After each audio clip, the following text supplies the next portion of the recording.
USS Truman hit again at dawn. US didn't see it coming.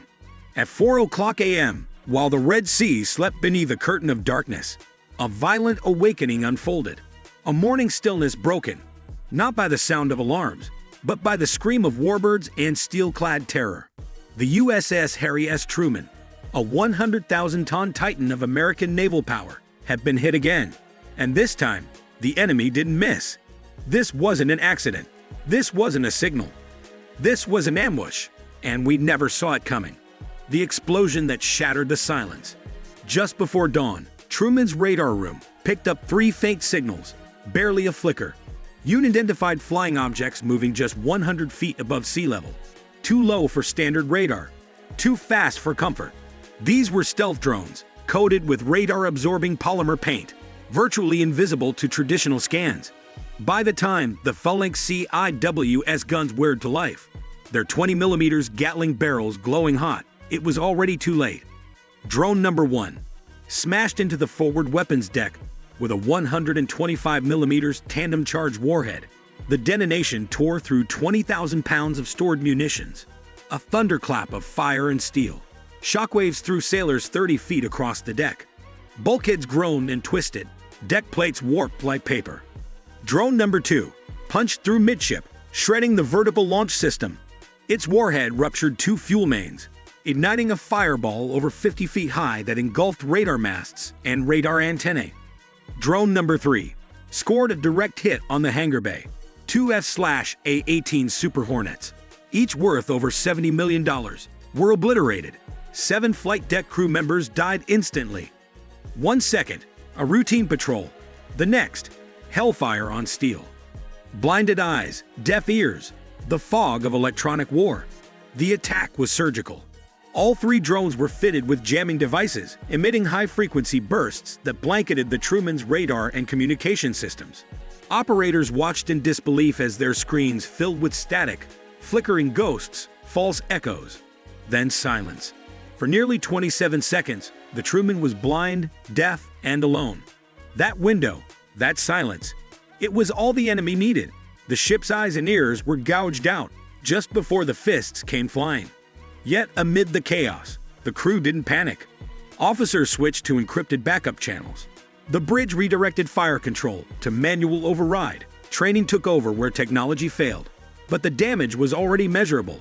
2 satellite uplinks were lost, severing coordination with nearby air assets. 4 weapon guidance systems briefly entered fail-safe mode due to electromagnetic interference. 3 fire control radars had to reboot manually, consuming critical seconds. Engineers reported a 12% dip in reactor cooling sensor fidelity, potentially due to residual electronic pulses. 18 compartments across the vessel registered anomalous readings during the blackout. Everything from door locks to fire suppression triggers. In Combat Information Center, 1 backup AI module had to be cold rebooted after freezing mid-calculation. It wasn't just electronic, it was psychological. The crew trained for missile strikes, torpedo runs, even sabotage, but losing their digital eyes and ears. That was a new kind of terror. For nearly half a minute, America's 100,000-ton sea giant was fighting blind. The shield awakens, escort warships lock on. The Truman doesn't sail alone. Escorting her through these volatile waters were the USS Gravely and USS Mason, destroyers armed with Aegis combat systems, America's most advanced naval defense technology. SPY-6 radar arrays began filtering through the static, recalibrating in real time. Within 30 seconds, interceptors launched from both destroyers. SM-2 and SM-6 surface-to-air missiles screamed into the sky, silver spears tipped with flame. Explosions shattered the air. Each successful intercept lit the sky like orange fireworks at war's door. Yet not every threat was stopped. 1 drone, flying just above sea spray, slipped through. It detonated just outside Truman's starboard bulkhead, sending a blast wave through the hull. Fire suppression kicked in. Teams armed with Halen extinguishers and foam cannons rushed in. No lives were lost in that blast. But the message was clear. America's shield had held, but only barely. The shockwave damaged 6 external cameras and disabled 2 long-range comm antennas.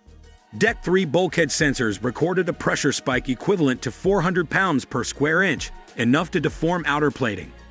19 sailors reported temporary hearing loss from the concussion. Damage control crews sealed off 3 compartments as precautionary lockdowns. USS Gravely's CIWS, close-in weapon system, had to reload in under 90 seconds, a record under live threat conditions. Engineers discovered shrapnel lodged in Missile Bay 2, forcing a temporary halt to vertical launch operations. One of the escort ships, the Mason, fired a secondary volley of ESSM missiles, sweeping the airspace in a wide arc to prevent follow-up attacks. Above them, 2 FA-18 Super Hornets were scrambled from the Truman's flight deck, their afterburners igniting into the dawn like vengeance reborn. Close in hell, metal storms, and manual kill zones. With outer defenses nearly saturated, it came down to the last line of protection. The CIWS, mounted just feet from Truman's command center, the close-in weapon system. A 6-barrel Vulcan cannon spinning at 4,500 rounds per minute was reprogrammed for manual override. The sound was deafening. A torrent of rounds, metal storms shredding drones mid-air like aluminum cans in a blender. Witnesses later described the roar as a banshee made of bullets. 4 more drones, likely programmed to strike amid the confusion, were reduced to debris by these ancient yet brutal guns. Every second counted. Every volley was a heartbeat. Inside the fire control room, Petty Officer Ramos locked eyes with the targeting screen. Sweat poured down his temple as his thumb hovered over the override. The CIWS ignited again. 2,000 rounds expelled in less than 20 seconds. The ship's surface trembled with each burst. One drone came within 60 feet of the bridge before it disintegrated into sparks and scorched carbon. Flaming shrapnel rained onto Hangar Bay 2, forcing crew to drag a fueled FA-18 back into safety by hand.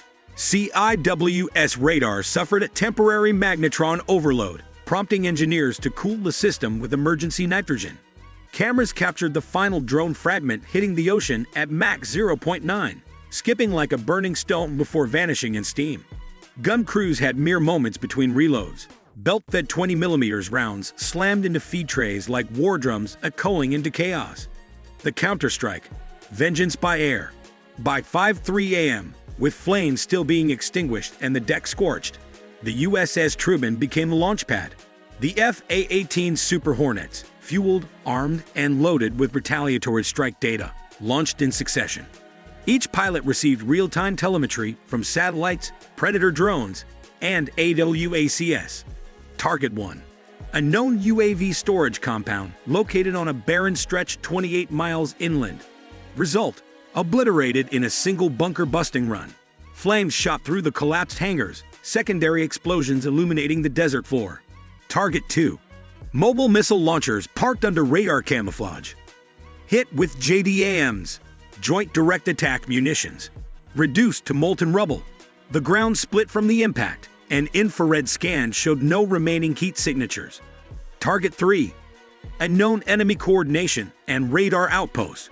Its high-frequency array could have been part of the jamming network. Destroyed in under 4 minutes. Communication towers crumbled like matchsticks, their signals silenced mid-transmission. As the jets circled back, they identified additional targets of opportunity. 2 enemy pickup convoys suspected of transporting mobile jamming equipment. Precision airstrikes eliminated them instantly, their radio traffic abruptly ending mid-sentence. One pilot reported seeing figures scatter before a final burst erased the location from the landscape. In total, 34 precision-guided bombs dropped. 16 confirmed kills on high-value assets. 0 civilian casualties, thanks to laser-guided targeting and aerial reconnaissance. It wasn't just retaliation. It was a demonstration. A calculated, measured message delivered at Mach speed with surgical precision. In less than an hour, the Truman's roar had traveled nearly 100 miles inland and left nothing behind but silence and smoldering craters. And with every strike, the enemy's coordination fell further into disarray. Proof that while the Truman had been hit, it was far from defeated. War in pixels, footage as force. Later that evening, the Pentagon released chilling footage, missiles soaring in formation. Night vision shots of bombs penetrating bunkers. Aerial views of craters where facilities once stood. There were no angry press briefings, no fiery condemnations. Just video, cold, silent footage. No one named Iran, but the implications were clear. In a single stream of data, the Pentagon signaled strength without speaking a word. Lessons from the shadows. Hybrid warfare unveiled. Military analysts across the globe had one reaction. This wasn't a terrorist ambush. It was a hybrid military operation. Over 30 drones launched in coordinated waves. Electronic warfare, radar jamming, false target data. Synchronized strikes targeting not only the hull, but the nerve center of a carrier strike group. Even the Spy-6 radar, one of the Navy's most prized technologies, was overwhelmed.